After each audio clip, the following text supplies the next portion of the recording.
Your boy did, but let's pretend. Who knew that America wasn't clamoring for more Rex Chapman and more woke analytics from Jamel Hill, and that there wasn't a great demand for more Don Lemon, Anderson Cooper, Jake Tapper, or Brian Stelter? That Americans weren't saying, hey, CNN, we've chosen not to watch your programming when it's free. Maybe what we need to do is charge people directly for it. CNN Plus spent reportedly $300 million to launch CNN Plus.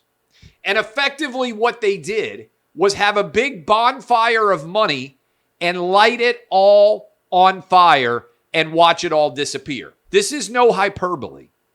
Given the rapidity with which this entire enterprise collapsed, I don't believe more money has ever been lost by a media company in a shorter period of time associated with the news than CNN Plus. It is the worst media loss given dollars lost in time, right? People have lost hundreds of millions of dollars on media before, but usually it takes years. CNN Plus did it in the space of a month, less than a month, 21 days to be excised forever. And we've got some really enjoyable takes here.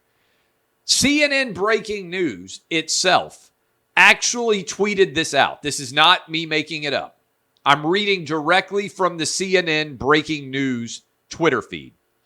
CNN Plus, the streaming service that was hyped as one of the most significant developments in the history of CNN, will shut down on April 30th, just 1 month after it launched. A lot of bad decisions made in the world of media. I want you to think about this one for a minute. Chris Wallace had on Fox News one of the most influential news programs in the entire world. Fox News Sunday, I believe it's called. Huge platform, really well paid, could have continued to do that for years and years into the future. Instead, he decided to go to CNN Plus. This ranks as one of the worst media decisions in the history of media. I had a follower ask, which was the worst decision? I didn't even remember this decision. Chris O'Donnell, remember Chris O'Donnell? Chris O'Donnell, Sin of a Woman, I think was probably his most famous movie back in the day. He turned down Titanic so that he could go on and be Robin in the Batman and Robin movie that totally bombed. He had a choice. Sat down with his agent. They said, man, it's great to have options, Chris. Here are your two options, Chris. You can play Robin in a Batman and Robin movie, or you can be on Titanic as the Jack character opposite Kate Winslet. And they looked at those two options. They weighed them. They said, you know what? Can't turn down the role of Robin. And they passed on Titanic, which went to Leonardo DiCaprio.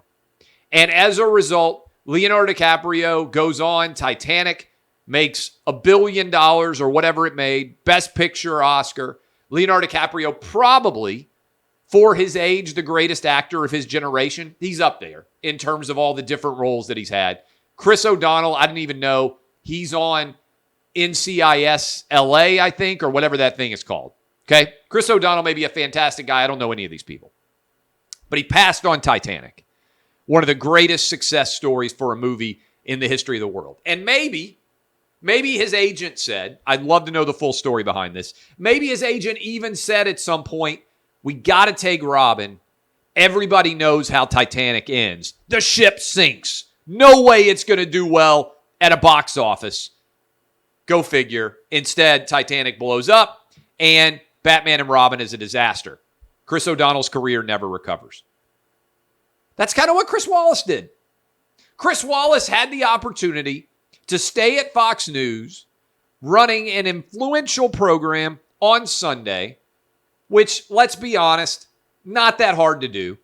Your boy does 15 hours a week of live radio, a bunch of hours a week of live television, helps to run Outkick, all those things. Chris Wallace just had to do one show a week, to my knowledge. Got paid really well to do it on the most watched network on television. And he could have stayed there and finished his career doing that show. Instead, he said, you know what's going to be a big hit? CNN Plus. 21 days after it launches, boom, big L for CNN. Maybe even a bigger L for Chris Wallace. Fire your agent, my man. Not a good look. But maybe one day you can be on NCIS alongside of Chris O'Donnell. Really ridiculous spot, by the way, for CNN Plus to find itself. And if I were working at CNN, I got to be honest with you. Think about this for a minute. When you were a kid, maybe you're younger than me. I know a lot of you are. When I was a kid, CNN, I think their tagline was the most trusted name in news, something like that. And that was actually true. During the Gulf War, we would come home. My family would put on CNN. Remember Bernard Shaw? Remember the stud Peter Arnett? Was that his name? If it's not, my apologies. They had all the guys on the ground in Baghdad and Kuwait, and they covered the war against Iraq and Saddam Hussein far better than anybody else did. Wolf Blitzer's still there. They made their brand based on being the place you turn to when news happened. That was CNN. That's what CNN did. And then, we've been saying this on Clay and Buck for a while, Donald Trump broke them. You got to be careful. I've always said this. This is a good lesson for everybody out there. It's fine to disagree with people. It's fine to have enemies. But be careful that you don't destroy yourself trying to destroy someone else. Because hate festers to such a degree that at some point you can destroy yourself trying to destroy someone else. And I think that's what happened to CNN. They hated Donald Trump so much that they allowed Donald Trump to destroy their entire brand. CNN's brand used to be, maybe we're not MSNBC, but we are going to be the most trusted name in news. I'll tell you who the most trusted name in news is based on viewership. It's Fox News. Because CNN abdicated that relationship. And ultimately what a streaming service will test is how many people are diehard fans of what you produce. Because there's lots of people who will watch something that is on television already. You already paid for your cable or satellite subscription. But the test on a streaming service is, whether it's WWE, whether it's the UFC, whether it's Fox Nation, whether it is whatever streaming service may be out there, how many people are such diehards that they'll pay more? Think about it. A lot of people will watch a comedian on television. How many of them, and that's good for the comedian, but the real test for the comedian is how many people will pay to come watch them. Same thing is true of any rock band, of any rapper, of any entertainer. How many people will pay additional cash? Lots of people listen to the radio. Lots of people watch a comedian. How many people will pay additional cash because of their affinity for your brand? And what CNN believed was there was a lot of affinity for their brand. What the market said was most people can't stand your brand. And this would be, I think, have to be a holy crap moment for the people who run CNN. Because there is almost no one out there who was saying, I need more Brian Stelter, I need more Jake Tapper, I need more Don Lemon, I need more Anderson Cooper. Certainly nobody was saying, I need more Rex Chapman and I need more Jamel Hill in my life. But the CNN people thought that they would.